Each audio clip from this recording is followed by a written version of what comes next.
Hello guys, स्वागत है आप सभी का आपके अपने YouTube channel GS from basics में। और आज हम लेके आए हैं डेली करंट अफेयर 22 सितंबर 2022 के सभी इंपॉर्टेंट क्वेश्चंस। साथ ही हम बात करेंगे इसके इंपॉर्टेंट फैक्ट्स के बारे में भी। और गाइस, अगर आपने अभी तक हमारे चैनल को सब्सक्राइब नहीं किया है तो आप हमारे चैनल को सब्सक्राइब कर लीजिए। यहाँ आपको डेली करंट अफेयर के साथ साथ वीकली करंट अफेयर भी अवेलेबल होता रहेगा। तो चलिए गाइस, शुरू करते हैं हमारी आज की वीडियो। तो आज का हमारा फर्स्ट क्वेश्चन है पहला, रेलवे पुलिस बल आरपीएफ के संदर्भ में कौन सा कथन सही नहीं है। तो अगर बात आती है आरपीएफ की जो स्थापना हुई थी, यानी RPF railway protect police force, तो रेलवे पुलिस फोर्स की अगर बात आती है, इसकी स्थापना हुई थी 1882 में। और 1882 में अंग्रेजों ने रेलवे पुलिस फोर्स की स्थापना इसलिए करी थी ताकि रेलवे की संपत्ति की सुरक्षा की जा सके। और उसके बाद में जब देश आज़ाद हुआ तब 1957 में जो आरपीएफ था, इसे एक वैधानिक संस्था बनाया गया। और उसके बाद में 20 सितंबर 1987 को इसे सशस्त्र बल का हिस्सा बनाया गया। इसीलिए प्रत्येक 20 सितंबर को आरपीएफ दिवस मनाया जाता है।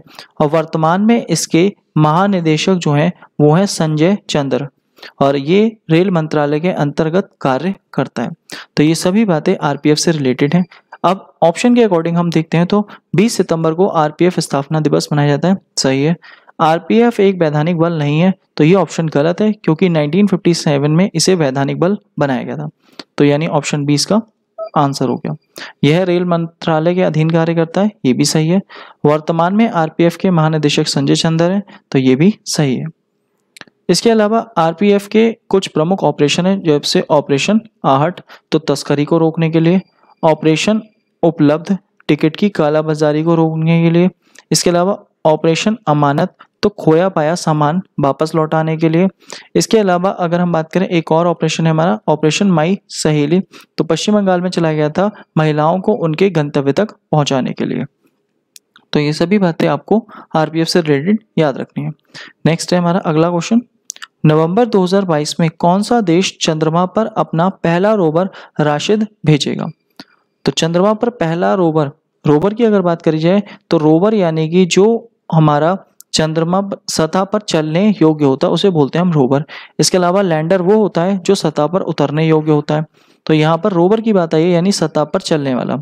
और ये कौन भेजेगा, तो ये संयुक्त अरब अमीरात भेजेगा। और इस रोवर का जो नाम है, इस रोवर का नाम है राशिद। तो राशिद नाम से रोवर जो भेजेगा वो संयुक्त अरब अमेरिका भेजेगा। और इसे जो एलॉन मस्क का फाल्कन 9 है, तो एलॉन मस्क के फाल्कन 9 रॉकेट से इसे भेजेगा। और अगर ये बिल्कुल सफल हुआ तो ऐसा करने वाला ये विश्व का चौथा देश हो जाएगा, क्योंकि पहला है यूएसए, और दूसरा है रूस, और तीसरा है चीन। और अगर ऐसा ये सफल हो जाता है रोवर राशिद, तो ये ऐसा करने वाला ये चौथा देश बन जाएगा। और संयुक्त अरब अमीरात की बात आई है तो अभी इसने मंगल ग्रह के लिए एक मिशन भेजा था, होप मिशन। तो होप मिशन मंगल के लिए भेजा था, वो भी किसने, संयुक्त अरब अमीरात ने। इसके अलावा अगर हम भारत का पहला इस साल का लॉन्च देखें तो कौन सा था, तो PSLV C52 के द्वारा भेजा गया था EOS-04। तो ये आपको याद रखना है। इसके अलावा ये जो भेजा गया था, ये साल का जो पहला उपग्रह था, तो ये 14 फरवरी 2022 को भेजा गया था। इसके बाद में PSLV C53 से सिंगापुर के रॉकेट भेजे गए थे। और इसरो ने भी हाल ही में SSLV का सफल परीक्षण किया था, जिसके द्वारा एक तो आज़ादी सेट और EOS-02 दो उपग्रह भेजे थे। और वर्तमान में इसरो के जो अध्यक्ष हैं वो हैं सोमनाथ। और अगर हम बात करें GSAT-24, ये फ्रेंच गुआना से भेजा गया था, और इसका टेंडर टाटा को मिला है, जिसका प्रयोग वो D2S सर्विस यानी कि डायरेक्ट टू होम में करेगा। तो ये सभी बातें आपको याद रखनी है। नेक्स्ट हमारा अगला क्वेश्चन, पांग लेह सोल फेस्टिवल का संबंध किस राज्य से है। तो ये फेस्टिवल सिक्किम राज्य से संबंधित है। और सिक्किम राज्य में एक पर्वत है कंचनजंगा पर्वत, जो कि भारत का सबसे ऊंचा पर्वत है। भारतीय हिमालय का सबसे ऊंचा पर्वत कंचनजंगा। और सिक्किम वासियों का ऐसा मानना है कि इन पर्वतों ने कहीं ना कहीं बौद्ध धर्म के प्रचार प्रसार में काफी ज्यादा योगदान दिया है। इसीलिए इन पर्वतों की विशेषता के लिए ये महोत्सव मनाया जाता है, पांग लेह सोल फेस्टिवल। और ये सिक्किम में मनाया जाता है। और सिक्किम में जो जनजातियां रहती हैं वो लेपचा और भूटिया जनजाति रहती हैं। और इसके अलावा अगर हम बात करें तो जो हमारा लोसांग फेस्टिवल है ये भी हमारा सिक्किम का है। और सिक्किम में एक विवाद भी चलता है, डोकलाम विवाद। तो डोकलाम विवाद भारत, चीन तथा भूटान के मिलन बिंदु पर स्थित चुंबी घाटी में स्थित है। इसके अलावा नाथुला दर्रा बड़ा ही फेमस है, सिक्किम का ही है, जिससे भारतवासी कैलाश मानसरोवर की यात्रा भी करते हैं। अब इसके अलावा अगर हम बात करें असम की, तो असम में एक मेला लगता है अम्बुबाची का मेला। तो अम्बुबाची का मेला असम का है। इसके अलावा अगर हम बात करें मेघालय का, तो मेघालय में एक मेला लगता है चेरी ब्लॉसम फेस्टिवल, और ये स्पेशली शिलोंग में लगता है, जो मेघालय की राजधानी भी है। तो ये आपको याद रखना है। नेक्स्ट हमारा अगला क्वेश्चन, 19 सितंबर 2022 को आईएनएस अजय को कहां से सेवा मुक्त किया गया? तो आईएनएस अजय को जो सेवा में लिया गया था, ये 1990 में सेवा में लिया गया था, और ये एक सबमरीन हंटर जहाज था, यानी ये पनडुब्बी रोधी जहाज था। और अब इसकी सर्विस पूरी हो गई, तो इसे डीकमीशन कर दिया गया, और इसे डीकमीशन मुंबई से किया गया। तो ऑप्शन डी इसका राइट आंसर हो गया। अब इसके अलावा अगर हम बात करें कुछ हमारे इंपॉर्टेंट जहाज थे, तो इंपॉर्टेंट जहाज की अगर हम बात करें, जो हमारा ऑपरेशन संकल्प है, ऑपरेशन संकल्प में कौन से जहाज का प्रयोग किया गया? तो आईएनएस तलवार का प्रयोग किया गया ऑपरेशन संकल्प में। इसके अलावा अगर हम बात करें रिम पैक में, तो रिम पैक में आईएनएस सतपुड़ा का प्रयोग किया गया। इसके अलावा ब्राजील में जो झंडा फहराया गया था, वो आईएनएस तरकस के द्वारा झंडा फहराया गया था। इसके अलावा आईएनएस तातागिरी को अभी हाल ही में प्रोजेक्ट 70A के तहत शामिल किया गया। इसके अलावा आईएनएस विक्रांत जो पूर्णतः स्वदेशी है और विमान वाहक पोत है, इसे कोच्चि से शामिल किया गया है अभी 2 सितंबर 2022 को। तो ये सभी इंपॉर्टेंट जहाज आपको याद रखने हैं। नेक्स्ट हमारा अगला क्वेश्चन, 19 सितंबर 2022 को किसने सैफ महिला फुटबॉल चैंपियनशिप 2022 का खिताब जीता है? तो इसका खिताब जीता है बांग्लादेश ने, यानी ऑप्शन ए इसका राइट आंसर है। और ये जो सैफ महिला फुटबॉल चैंपियनशिप 2022 है, इसमें फाइनल मैच बांग्लादेश और नेपाल के बीच में हुआ था, जिसमें बांग्लादेश जीत गया है। अब ये तो था महिला का, लेकिन आपको पुरुष का भी याद रखना है। और अगर पुरुष की बात करी जाए, तो जो सैफ पुरुष फुटबॉल चैंपियनशिप 2022 है, ये भारत ने जीता है। तो आपको ये भी याद रखना है। इसके अलावा जो बांग्लादेशी कप्तान है, उनका नाम भी आपको याद रखना है, सबीना खातून। तो सबीना जो खातून है, ये कहाँ की कप्तान है? ये बांग्लादेश की कप्तान है, और इन्हीं के कप्तानी में सैफ महिला फुटबॉल चैंपियनशिप 2022 का खिताब बांग्लादेश ने जीत लिया है। इसके अलावा संतोष ट्रॉफी केरल ने जीती थी, डूरंट कप बेंगलुरु ने जीता है। और अगर हम बात करें ICC under 19 cricket world cup, ये भारत ने जीता था।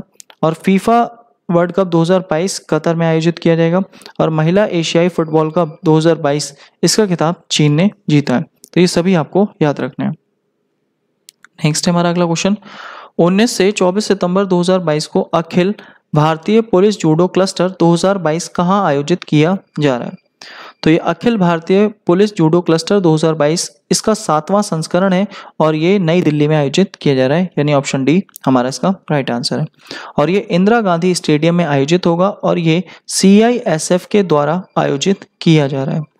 और इसके अलावा अगर हम बात करें CISF के जो वर्तमान में हमारे अध्यक्ष हैं, तो इसके हैं जो इसको अगर हम बात करें कि जो भारतीय पुलिस जूडो क्लस्टर है, इसकी शुरुआत जो करी है वो करी है अनुराग ठाकुर ने। और अनुराग ठाकुर वर्तमान में हमारे हैं खेल मंत्री, इनका नाम आपको याद रखना। इसके अलावा असम राइफल्स की अगर बात करें, उसका मुख्यालय शिलोंग के मेघालय में। और ऑपरेशन सरदभा किससे संबंधित है? तो BSF से संबंधित है, जिसके महानिदेशक है पंकज कुमार। और जो सुशीला देवी थी, वो कॉमनवेल्थ में 2022 में रजत पदक उन्होंने जीता था, और वो जूडो से ही संबंधित थे। तो ये सभी नाम आपको याद रखने हैं। नेक्स्ट हमारा अगला क्वेश्चन, 19 सितंबर 2022 को किस राज्य ने CM द हेसी पोर्टल लॉन्च किया? तो CM द हेसी पोर्टल ये जो लॉन्च किया गया है, ये मणिपुर सरकार द्वारा किया गया। और मणिपुर के जो मुख्यमंत्री हैं वीरेंद्र सिंह, उनके द्वारा इसकी शुरुआत की गई है। और इसकी शुरुआत इसलिए की गई है ताकि जो शिकायतें हैं, लोग शिकायत कर सकें, वो डायरेक्टली इस पोर्टल पर जाकर कर सकते हैं। और इससे जो भ्रष्टाचार है, भ्रष्टाचार को कम करने में काफ़ी ज़्यादा सहायता मिलेगी। अब मणिपुर की बात आती है, तो मणिपुर में एक झील है जो कि हमारे उत्तर पूर्वी भारत की सबसे बड़ी मीठे पानी की झील है, जिसका नाम है लोकटक झील। और लोकटक झील में विश्व का एकमात्र तैरता हुआ उद्यान है केबुल लामजाओ, उसका नाम भी आपको याद रखना है। और अगर हम बात करें मीराबाई चानू, तो मीराबाई चानू भी कहाँ के हैं? मीराबाई चानू हमारी मणिपुर राज्य के हैं और जिन्होंने अभी हाल ही कॉमनवेल्थ गेम में भारत को पहला गोल्ड मेडल दिलाया था। और अगर हम बात करें कि तुजू दर्रा भी कहाँ पर है? तो तुजू दर्रा भी हमारा मणिपुर में ही स्थित है। और इसके अलावा मणिपुर में राष्ट्रीय खेल विश्वविद्यालय की भी स्थापना की जा रही है। तो ये सभी बातें आपको मणिपुर से रिलेटेड याद रखनी है। नेक्स्ट है हमारा अगला क्वेश्चन, कौन सी फिल्म को 95 में अकादमी पुरस्कार ऑस्कर 2023 में सर्वश्रेष्ठ अंतर्राष्ट्रीय फीचर फिल्म श्रेणी में भारत की आधिकारिक प्रविष्टि के रूप में शामिल किया गया है? तो किसे किया गया है? तो ये इसका आंसर हो गया हमारा ऑप्शन ए, छेलो शो। और ये एक गुजराती फिल्म है और इसको शामिल किया गया है, जिसका मतलब है लास्ट फिल्म शो। और अगर हम बात करें ये जो फीचर फिल्म है यानी कि जो हमारे ऑस्कर अवार्ड है ये कहाँ दिए जाते हैं? तो लॉस एंजलिस में दिए जाते हैं। और अभी 2022 में 94वां दिया गया था और 2023 में अब बात आ रही है किसकी? 2023 में हमारा 95वां दिया जाएगा। अब 94 की अगर हम बात करें तो सर्वश्रेष्ठ फिल्म का अवार्ड जो मिला था वो मिला था सर्वश्रेष्ठ फिल्म में कोड़ा को।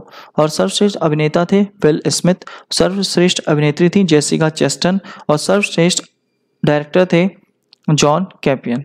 जॉन कैपियन की अगर बात आती है तो ये सर्वश्रेष्ठ डायरेक्टर। तो ये सभी आपको याद रखने हैं। नेक्स्ट है हमारा अगला क्वेश्चन, किस देश ने विश्व में पहली बार वन्य जीव आर्कटिक भेड़िए का सफलतापूर्वक क्लोन बनाया? तो ये जो वन्य जीव आर्कटिक भेड़िया है इसका क्लोन बनाया गया है और ये रशिया चीन के द्वारा बनाया गया है, यानी ऑप्शन डी इसका हमारा राइट आंसर हो गया। अब इस क्लोन का जो नाम दिया गया, इस क्लोन का नाम दिया गया है माया। और माया नाम दिया गया इस क्लोन का। और इसी को ये व्हाइट कलर का है क्योंकि आर्कटिक में रहता है, इसीलिए इसे व्हाइट वुल्फ भी कहा जाता है। और क्लोन की बात आती है तो हमारा जो पहला विश्व का पहला क्लोन था 1996 में एक भेड़ का बनाया गया था, डॉली नामक भेड़ थी। डॉली नामक भेड़ का जो क्लोन बनाया गया था वो स्कॉटलैंड के एक साइंटिस्ट थे इयॉन विल्सबर, तो उन्होंने इसका क्लोन बनाया था। इसके अलावा अगर हम बात करें नूरी एक हमारी जम्मू कश्मीर की बकरी है जो पश्मीना बकरी है, उसका भी एक क्लोन तैयार होता जिसका नाम था नूरी। और अगर हम बात करें गरिमा जो क्लोन है वो गरिमा क्लोन एक भैंस का क्लोन है। तो ये सभी आपको क्लोन याद रखने हैं। डॉली जो है वो भेड़ का है, इसके अलावा पश्मीना बकरी का नूरी है और भैंस का क्लोन गरिमा है। नेक्स्ट है हमारा अगला क्वेश्चन, हाल ही में आईसीसी ने क्रिकेट के कई नियमों में बदलाव किया है, ये कब से लागू होंगे? तो आईसीसी ने काफ़ी ज़्यादा क्रिकेट के नियमों में बदलाव किया है और ये 1 अक्टूबर 2022 से लागू हो जाएंगे, यानी ऑप्शन ए इसका राइट आंसर है। और ये जो लागू होंगे तो जो अब T20 वर्ल्ड कप होगा ऑस्ट्रेलिया में, उन सभी में जितने भी मैच होंगे उन सभी में इन्हीं नियमों का पालन किया जाएगा। तो यानी अब आईसीसी ने बदला है, तो आईसीसी की बात करते हैं। तो आईसीसी की स्थापना हुई थी 1909 में, इसका हेडक्वार्टर दुबई में है और वर्तमान में इसके जो अध्यक्ष हैं वो हैं ग्रेग वर्कले। तो ये सभी बातें आपको याद रखनी है। तो ये थे आज के हमारे सभी इंपॉर्टेंट क्वेश्चंस, साथ ही इनके इंपॉर्टेंट फैक्ट्स। और आज की पीडीएफ फाइल आप हमारे टेलीग्राम ग्रुप या आप हमारे व्हाट्सएप ग्रुप या आप हमारे डिस्क्रिप्शन बॉक्स के लिंक से भी डाउनलोड कर सकते हैं। और अगर गाइस वीडियो अच्छी लगी हो तो प्लीज़ वीडियो को लाइक करें, शेयर करें, कमेंट करें और चैनल को सब्सक्राइब करें। Thank you guys, thanks for watching.